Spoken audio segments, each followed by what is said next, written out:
From colonies to powerhouses, the Sahel's rebellion under Traoré's command. The world wasn't watching when the first spark lit the Sahel. It began quietly. Whispers from Burkina Faso, Mali, and Niger, nations long dismissed as unstable or underdeveloped, began to talk, to dream, and then to act. In the heart of the Sahara, a rebellion wasn't waged with missiles or tanks. It was fought with sovereignty, courage, and an unbreakable will to be free. And at the center of it stood a man, Captain Ibrahim Traoré, the young, fiery leader who turned Burkina Faso from a forgotten colony into a symbol of defiance. But this wasn't just his story. This was the story of an entire region. The Sahel, finally refusing to bow. The ghosts of empire. For over a century, the Sahel was the French Empire's lifeline, a land of endless extraction. Gold, uranium, cotton, oil, all flowed north to Europe, while the people of the Sahel were left with crumbs. Even after independence, Paris never really left. It simply changed uniforms. The CFA franc, created in 1945, locked 14 African nations into a currency controlled by France's central bank. French troops maintained security partnerships. French companies kept mining contracts. French diplomacy dictated economic policy. It was colonialism rebranded, and the Sahel felt its weight heavier than ever. Enter the new generation. Then came a new generation, impatient, angry, and unafraid. In 2022, Burkina Faso's military rose up amid deep frustration. Terrorism ravaged the countryside. Poverty deepened, and the people were done waiting for promises that never came. When Ibrahim Traoré, a 34-year-old officer, took power, few outside the region even knew his name. But within weeks, his fiery speeches, Pan-African defiance, and call for unity electrified the continent. He spoke not as a general, but as a son of Africa. We refuse to be slaves of the past. We are the children of Africa, and Africa shall stand again. The world didn't take him seriously. At first, they called him young, inexperienced, radical, but Traoré had something far more dangerous than experience. He had conviction. The Sahel Alliance is born. In 2023, Burkina Faso, Mali, and Niger did the unthinkable. They formed a new regional bloc, the Alliance of Sahel States, OAS.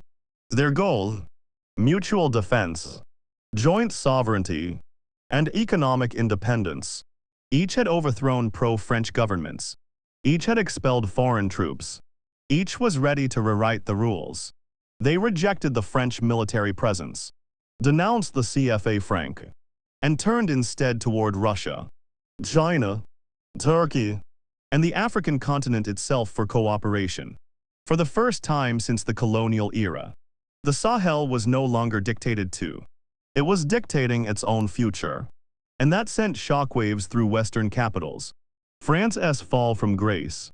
For decades, France considered the Sahel its backyard. Operation Barkhane, its flagship counterterrorism mission, stationed thousands of troops across Mali, Niger, Chad, and Burkina Faso. But those troops became symbols of occupation, not protection, as civilians and soldiers died in rising jihadist attacks. Many Sahelians asked, if France has been here for 10 years, why are the terrorists stronger than ever? The answer became clear. Stability wasn't the goal. Control was. By 2024, one after another, the Sahelian states demanded French troops withdraw. Mali was first. Burkina Faso followed. Then Niger. The French military, humiliated, was forced to pack up and leave. A retreat unseen since the Algerian War. And in the streets of Ouagadougou and Bamako, people danced. Flags changed. Statues fell, and in their place rose new banners of independence, of unity, of pride. The West strikes back, but empires don't disappear quietly. France, the EU, and the United States launched media offensives. Western outlets labeled the new Sahel leaders as authoritarians, anti-democratic, and Russian proxies. Economic sanctions followed. Aid was frozen. Western diplomats warned of instability. But the Sahel was undeterred.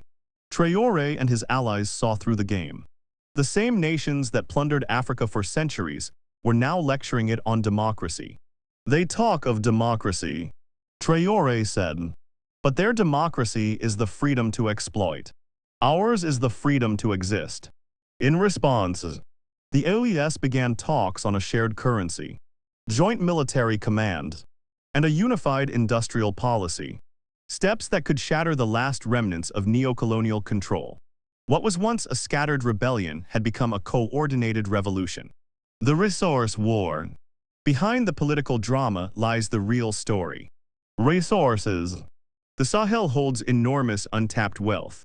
Gold in Burkina Faso, uranium in Niger, oil and gas reserves in Chad and Mali.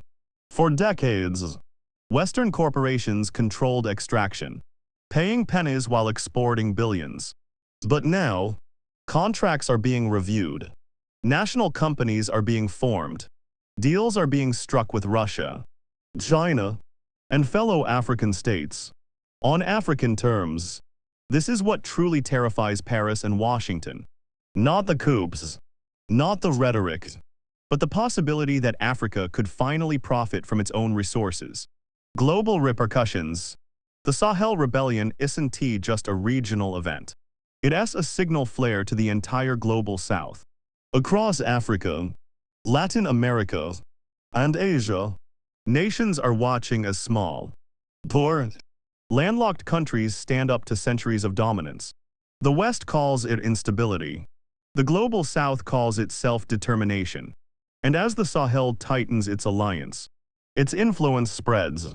From Guinea to Central African Republic, from Togo to Sudan, one by one, African nations are reevaluating their ties to the West, demanding fairer terms, and asserting their sovereignty.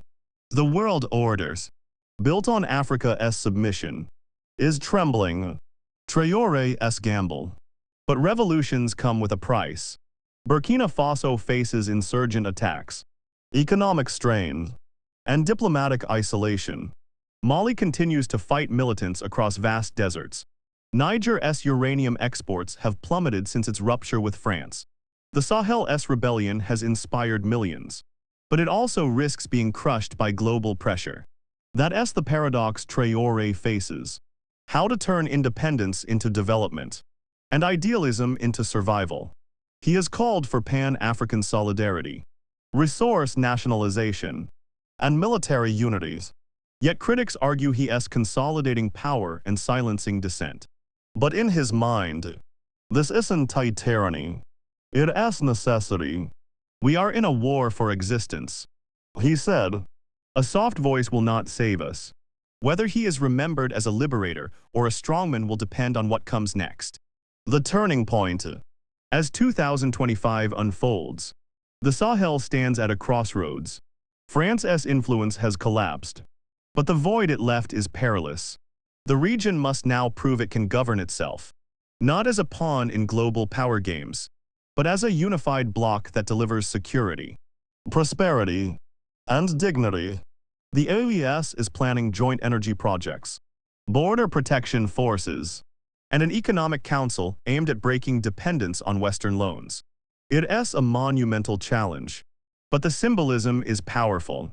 For the first time in modern history, Africa's poorest region is leading a conversation about Africa's future.